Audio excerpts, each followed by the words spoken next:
lugar, le agradezco el espacio y le agradezco la paciencia.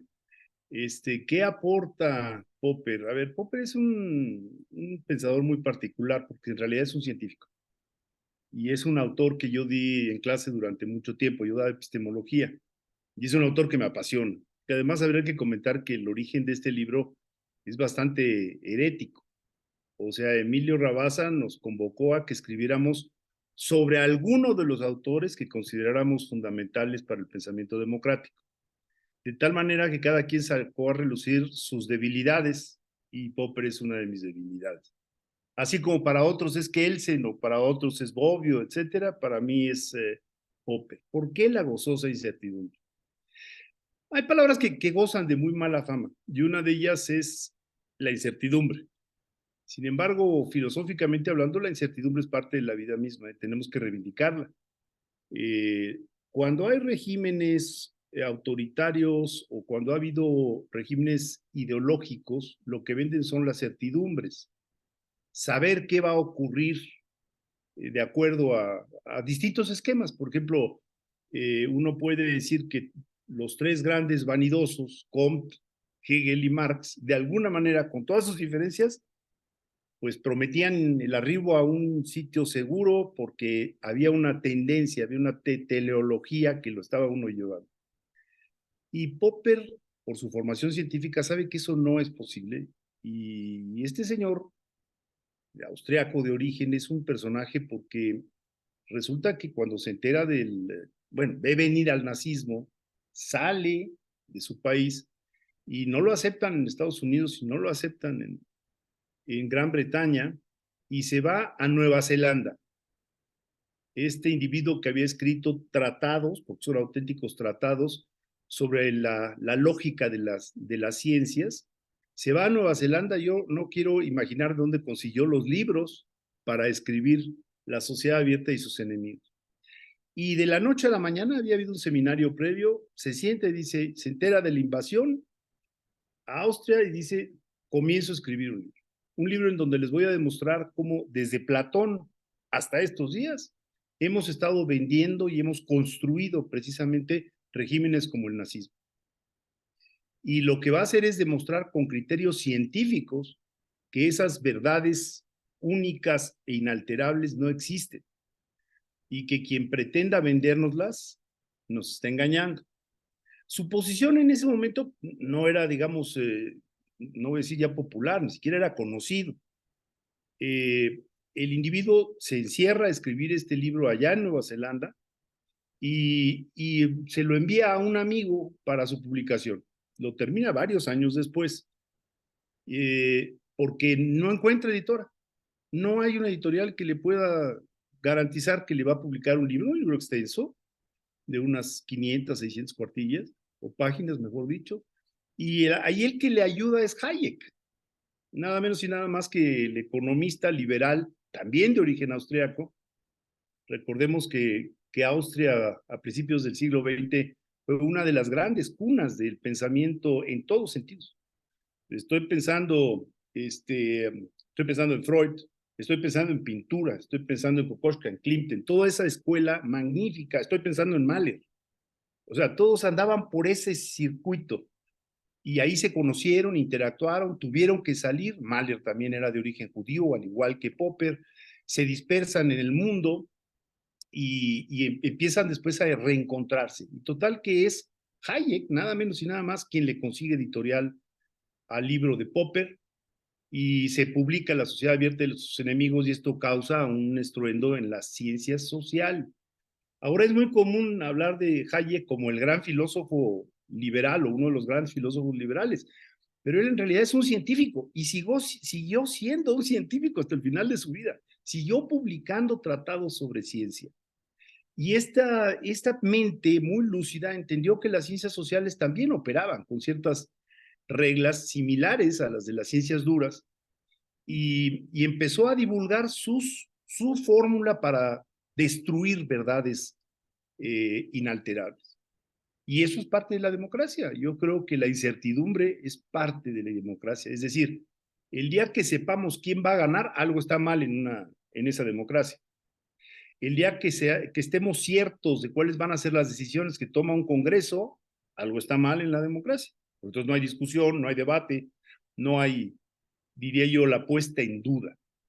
Y esto de la puesta en duda en Popper es muy importante porque uno de los principales instrumentos que él desarrolla y que traslada a las ciencias sociales es lo que se conoce como la falsabilidad. Popper dice, muchas veces no sabemos cuál es la solución a un problema, pero sabemos en ciencia que cuando nos están tratando de vender algo, ese algo es falso. Entonces nuestra primera responsabilidad es gritar, eso es falso. Yo no tengo la respuesta, pero eso que estás diciendo es falso, eso no es cierto y te lo voy a comprobar. De tal manera que el pensamiento científico comienza por un acto de destrucción. Es decir, lo que tú estás diciendo es falso. Y uno dice, bueno, pero entonces, ¿cómo se construye? Bueno, es que a partir de la destrucción uno va encontrando las falsedades, los engaños, los puntos débiles de los planteamientos, de los paradigmas, aunque no quería usar la palabra paradigma porque esa aparece mucho después con otro gran autor, con Thomas Kuhn, otro científico, pero que no tuvo un gran impacto en las ciencias sociales, pero que a diferencia de Popper, tuvo un libro fundamental en ciencias sociales y no en filosofía, y regresó a lo suyo. No se mantuvo en los dos mundos. Entonces, ese es el principio, uno de los principios de Popper, decir, esto es falso, y ahora vamos a reconstruir los paradigmas.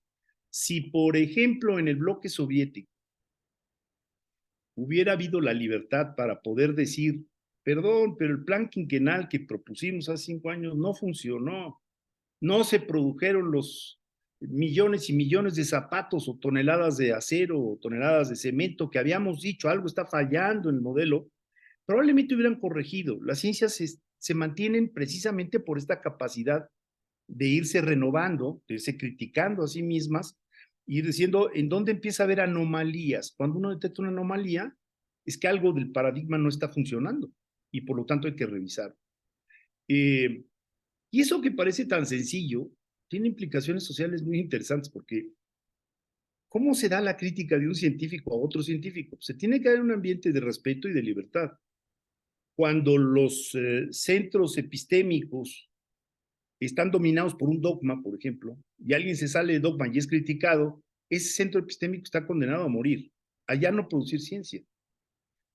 Los centros de producción de ciencia, en ciencias sociales y en ciencias exactas, se debe vivir, en esos centros se debe vivir una cierta tensión porque los colegas, yo he sido investigador, deberían estar encargados de desmentirnos. Ese es parte de su trabajo, desmentirnos, mostrarnos que están mal y no es una acción personal, es una cuestión de que así funciona la ciencia. Entonces, para mí, Popper, al introducir este criterio muy simplificado que acabo de decir, pues logra una aportación fantástica a las democracias, que ahora nos damos cuenta que, por desgracia, la vacuna no funcionó del todo y que vuelven a surgir afirmaciones de venta de paraísos que no existen. Lo estamos viendo en Brasil, lo estamos viendo en Estados Unidos, lo estamos viendo en Argentina con Milei, lo estamos viendo en México, lo estamos viendo en Hungría, lo estamos viendo en Turquía. Es decir, tenemos que recuperar esa sana crítica a la falsedad en la época en la que se supone que estamos en una plenitud de desarrollo científico. Es decir, ¿de qué nos sirve la inteligencia artificial si el señor Trump sale con planteamientos racistas, a defender planteamientos racistas que no tienen ningún sustento científico, que están construidos en preconcepciones o prejuicios, lo que es más peligroso todavía? Entonces, cuando Emilio convocó, yo pensé que Popper nos sería muy útil, socialmente hablando, en este momento, porque este es un libro claramente exactamente, una, diría yo, no dedicatoria, sino una reflexión sobre qué es lo que nos está ocurriendo en nuestro país y cómo al estirar el cuello y no demasiado, nos damos cuenta que el rumbo es erróneo y que vamos precisamente a la construcción de un régimen de verdad única.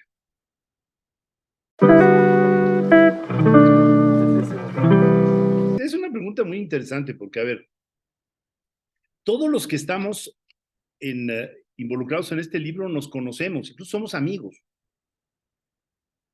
Algunos más cercanos, otros no tanto, pero todos nos conocemos desde hace mucho tiempo. Nunca hubo una reunión para ponernos de acuerdo, ¿eh? Entonces, ¿qué es lo que pasa? Que cuando Emilio Rabasa hace la invitación, pues todos tenemos una convicción de lo que está ocurriendo en el país.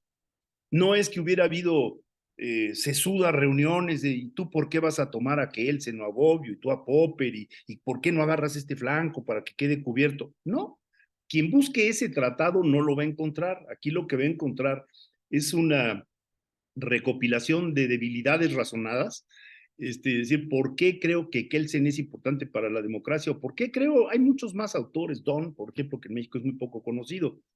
Entonces eso le da una frescura muy particular, porque yo no conocía el texto de Chucho Silva Herzog Márquez, sino hasta que lo recibí en el libro. Pero doy por supuesto cómo va a pensar Jesús Silva Herzog, a quien conozco y quien es mi amigo, o Lorenzo Córdoba, ¿no? Me imagino cuál es su estructura de pensamiento perfectamente porque nos conocemos de la plaza pública. Entonces es una extraña reunión, es una reunión extraña en el sentido de que la invitación fue una invitación muy amable, pero muy breve. Oigan, digan lo que quieran sobre el autor que quieran, que tenga que ver, que ustedes consideren que sea un pilar de la democracia. Y algunas sorpresas, sí, algunas sorpresas, por ejemplo, autores que yo no me imaginaba que iban a ser tomados por alguien, ¿no? A lo mejor para otros es extraño que yo haya tomado a Popper. Entonces es una recopilación, yo diría, muy libertaria de reflexiones sobre lo que está ocurriendo en nuestro país y lo que está ocurriendo en el mundo. Y uno puede leerlo, yo creo que esa es una de las ventajas de este libro. Uno puede leer el artículo de José Antonio Crespo o el de Leonardo Curcio, ¿no? Irse a dormir. No necesita uno leer el libro de principio a fin, sino que si uno necesita una píldora de tranquilidad democrática o quizá de preocupación democrática, entonces puede uno tomar uno de los artículos. Y yo creo que es una buena idea esta reunión de un grupo que no es grupo, porque al final de cuentas, pues no somos un grupo, o sea, no formamos un club, no es que tengamos una reunión mensual para platicar sobre los problemas de la democracia, para nada. Estamos vinculados a distintas instituciones en distintas actividades. Lo que es más, por ejemplo, Mari Carmen Alanís tiene una experiencia en el uso mismo de la ley, en la aplicación de la ley, que no tienen muchos o no tenemos muchos de los otros. Lorenzo, lo mismo el caso de Lorenzo Córdoba. Pero ¿cómo es posible, por ejemplo, que Leonardo Curcio sea un apasionado de este autor, precisamente de Boy? Bueno, pues ¿por qué? Porque estudió en Italia, porque es un gran lector y porque es un demócrata. Entonces, ¿alguna duda? Pues no, ninguna duda de la lista de los integrantes de esta asamblea, no asamblea, de grupo, no grupo, que está ahí, ¿no? Yo creo que esa es la gracia. Yo la única observación que haría es, debieron de haber puesto a los autores afuera, más bien que a los autores, a los pensadores seleccionados afuera, porque a lo mejor son más atractivos que nosotros. Si pone uno a Bobbio, pues claro que la gente se va a acercar, ¿no? A lo mejor Popper es menos popular porque es ciencia dura, pero hay muchos muy populares ahí.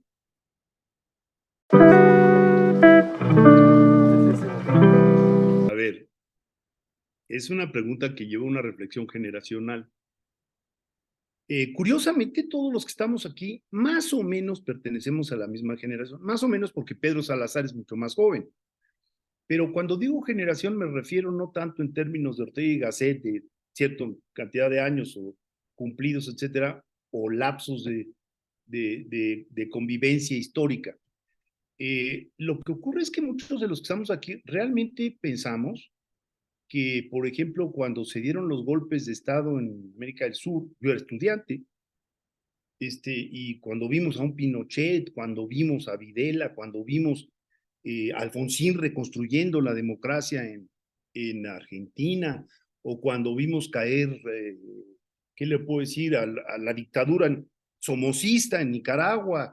Entonces, había como velámenes llenos de esperanza de que todo iba por el buen camino. Y Eso hizo que a lo mejor hubiera cierto relajamiento, que no nos diéramos cuenta de que las democracias siempre están amenazadas. Y hubo autores, ahorita reflexionando en voz alta, que ayudaron a esta falsa percepción de lo que estaba ocurriendo en el mundo.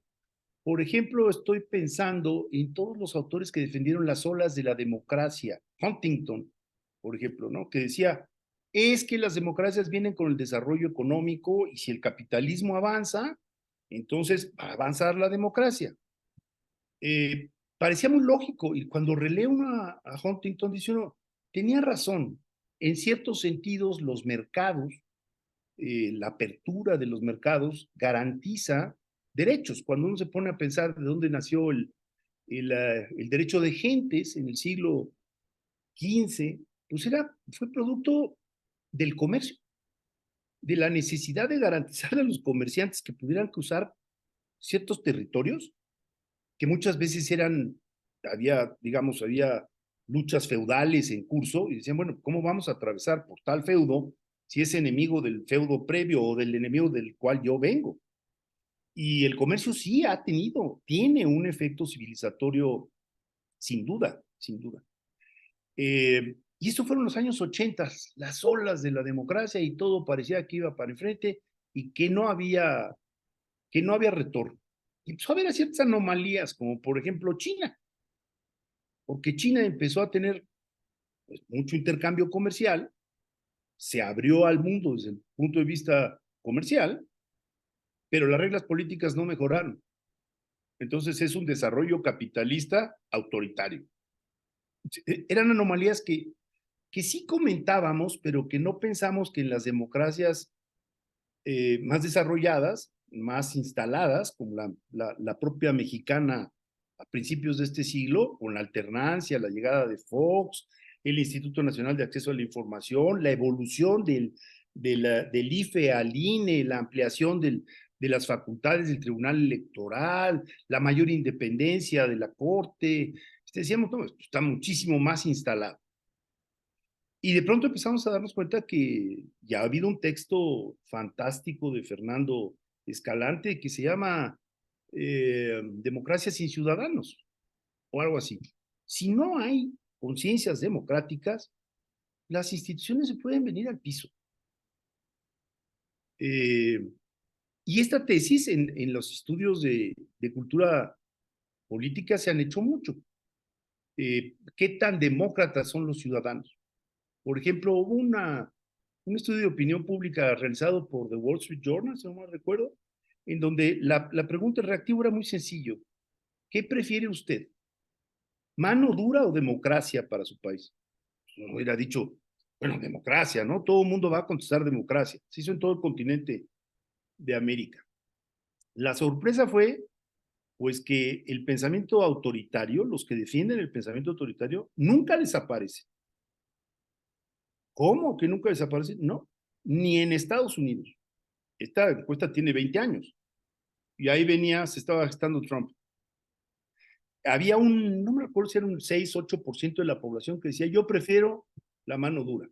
Siempre hay esta tía o tío que dice, yo no entiendo para qué están perdiendo tanto tiempo en el Congreso, deberían a los rateros y a los asesinos los deberían de fusilar. Lo que es más, en México ahorita hay una creciente cultura punitiva. Lo que hay que hacer es más cárcel, más tiempo en la cárcel, penas más duras cuando sabemos que eso está comprobado que no da buenos resultados. Lo que hay que disminuir es la impunidad, no las penas. Si disminuye la impunidad y la probabilidad de que uno sea pescado en una ilegalidad, pues entonces la gente sí se contiene. Hay muchos estudios de cultura política.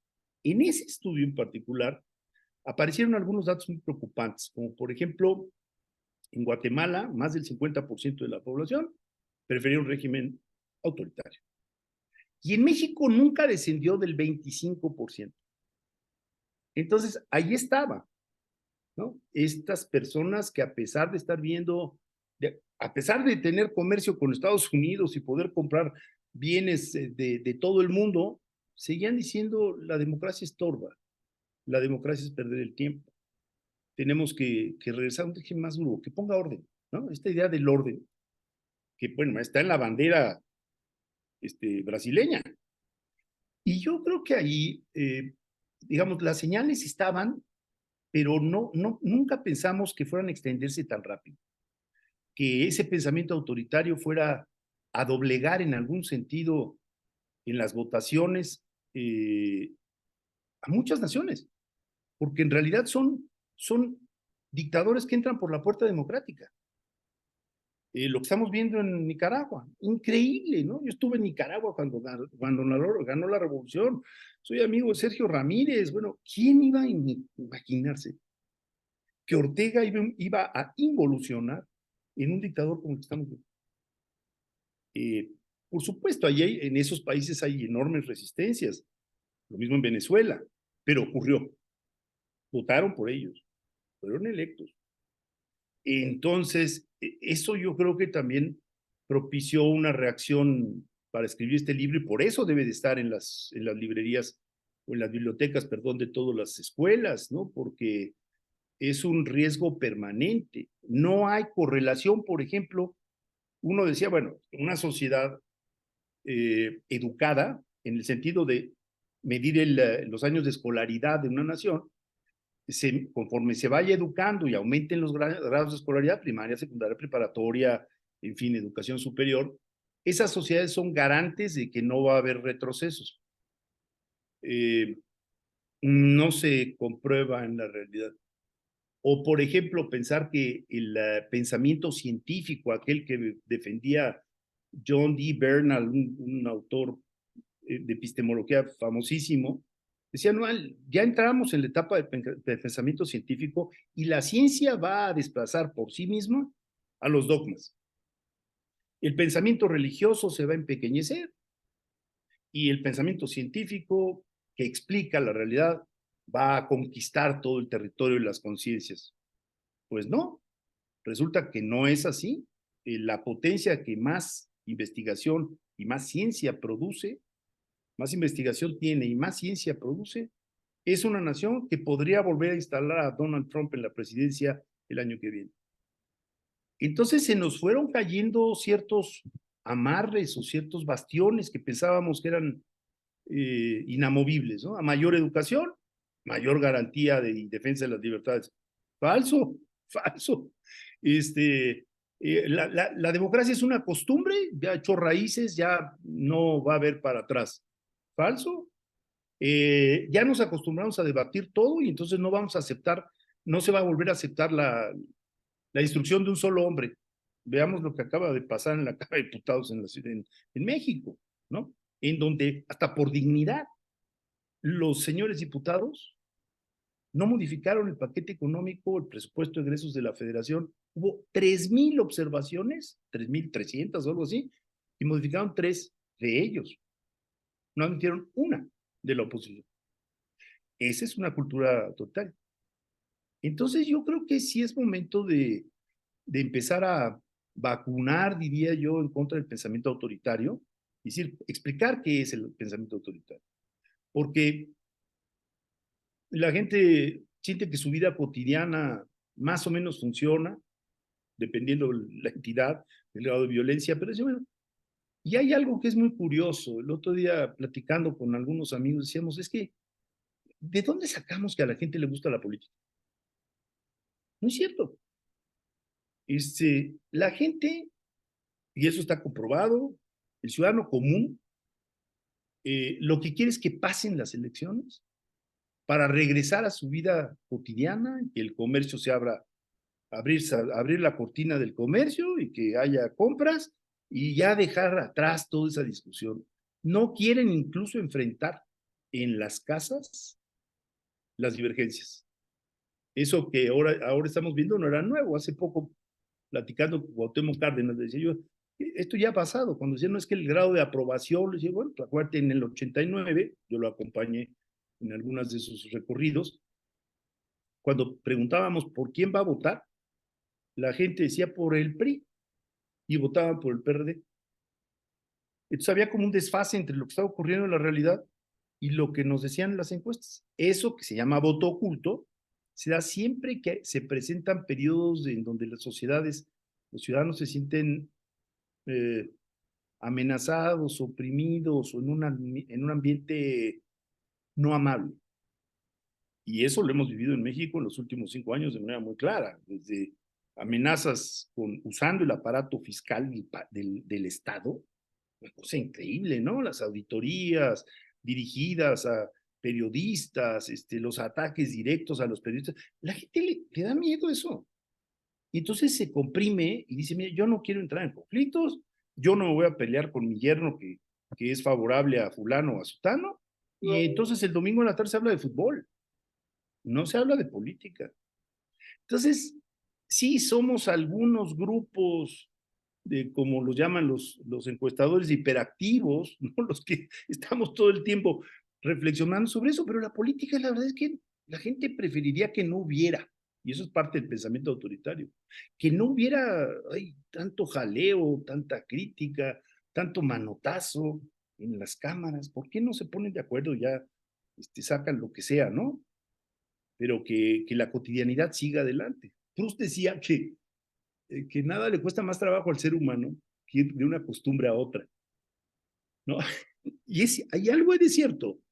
Lo vemos en las dietas o lo vemos me refiero a las dietas de la comida, que la gente le dice, es que me dijeron que debo dejar de tomar papaya en la mañana, pero yo no puedo amanecer sin mi papaya, ¿no? Entonces es un hábito que se arraiga y que cuesta mucho trabajo. O ya no debería de tomar café, pero no puedo dejar de tomar café, ¿sí? Bueno, lo mismo pasa con cómo nos acostumbramos a ser conducidos socialmente, ¿no? Entonces, si la delegación no nos genera, o la alcaldía no nos genera problemas, ¿por qué vamos a entrar a discutir con nuestros vecinos sobre la racionalidad de las acciones del alcalde o la alcaldesa? No, no, no, la gente se mete en su casa y pone Netflix y se pone a ver otras cosas y dicen, ya, es demasiado desgaste. Prende las noticias, ya hay muertos en Tamaulipas, muertos en Guerrero, muertos en todas partes de la República. Dicen, no, no, ya mejor le apago. Es cierto, se han caído los ratings de programas informativos porque, pues, como me dice un amigo, es que es deprimente, dice, a los 15 minutos de haberte levantado, ya traes cuerpos destajados por todas partes, ¿no? Es parte de una cultura ciudadana bastante comodina. Y la ciudadanía supone participación, y eso desde Aristóteles lo sabemos, ¿no? O sea, los ilotas eran los que no participaban en la política, los que se aislaban de la política. Y la política supone dedicarle tiempo. Y la política supone enfrentar, por ejemplo, cuando en una mesa se da una discusión, uno respetuosamente debe plantear sus ideas y no quedarse callado. ¿Qué es lo que hace mucha gente? Se queda callado. Simplemente, mejor me concentro en el postre y me olvido de, ¿para qué discutir con un amigo? Que además juego muy bien dominó con él, ¿para qué le digo que está? ¿Sí? Y ahora ya nos llegó el agua al cuello, porque en la próxima elección verdaderamente nos estamos jugando las libertades de las próximas generaciones y las nuestras, ¿no? Eh, y nunca nos imaginamos que íbamos a llegar a esto. Y ese es digo, si el miércoles vi a Lorenzo hace un par de días, entonces que nunca nos imaginamos que iba a haber una especie de golpe de Estado en términos jurídicos de tracto sucesivo. Un golpe y otro golpe, y el primer golpe contra los periodistas, atacarlos, el primer golpe apoderarse del micrófono, el segundo golpe, empezar a decir nombres y apellidos en la máxima tribuna, el tercer, a empezar a atacar desde el segundo año al INE, toda esta elaboración muy afortunada, diría yo, para ellos, un script muy bien hecho de los buenos y los malos, de los ricos contra los pobres, del pueblo bueno. Y todo ese script, todo ese guión, han sido muy fieles al guión, o sea, desde el primer día. Y claro, entonces continuaron, y después del INE, el INAI, y con actos tan verdaderamente ominosos como no designar a los responsables, a los comisionados para paralizar al INAI. Por fortuna la Corte sacó al INAI adelante, pero de todas maneras está chimuelo. Entonces, yo creo que todo ese ambiente podría recibir en conversaciones sobre algunos de los textos que vienen en este libro, pues una pequeña sacudida de lo grave que es la situación. Y yo creo que tenemos poco tiempo, pero tenemos tiempo para hacer reflexionar a la gente, ¿no? Sería increíble que llegáramos al 24 viendo más señales como la renuncia del ministro Saldívar y pasarse a hacer campaña. Eso, como dice Chucho Silva Herzog, pues es verdaderamente uno de los jueces supremos del país, pasándose a hacer campaña, violentando la propia Constitución. ¿Qué es esto? Y entonces hay una palabra que es una amenaza, que es el relativismo. Todos son iguales. Da lo mismo. Siempre ha sido así. No, perdona, y es donde tienen que entrar los matices. Porque sea como sea, si uno revisa la historia de las últimas 5 décadas en México, poco a poco, trabajosamente, con resbalones, lo que se quiera, pero el país fue avanzando en garantías, fue avanzando. Por ejemplo, a Vicente Fox, y eso yo, que presidía Transparencia Mexicana, me tocó verlo al propio Fox cuando recibió la propuesta que le hicimos en donde venía la ley de acceso a la información. Me preguntó, ¿y qué es esto? Y le dije, ya era presidente, creo, Vicente, como haya sido. Le dije, donde hay dinero público, el ciudadano debe poder meter sus narices. Nunca me imaginé, le dio el documento a una persona que después reconocí que era Eduardo Sojo, a quien yo no conocía, y dos años después había una ley federal y el mandato para crear los institutos. Fox. Y el propio, digo, Cedillo, por ejemplo. Cedillo, recordemos que Cedillo comenzó por una renovación total de la Corte. Cedillo dijo, gané, pero las elecciones fueron injustas, no fueron equitativas. Lo reconoció. Dijo, hay que ver lo de los medios de comunicación, porque una democracia supone precisamente equilibrio en la capacidad de exposición. O sea, había autocrítica y habíamos ido evolucionando.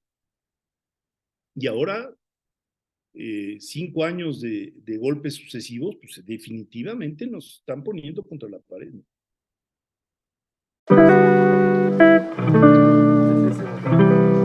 No, el agradecido soy yo. Gracias a ustedes por el espacio y la difusión de estas ideas.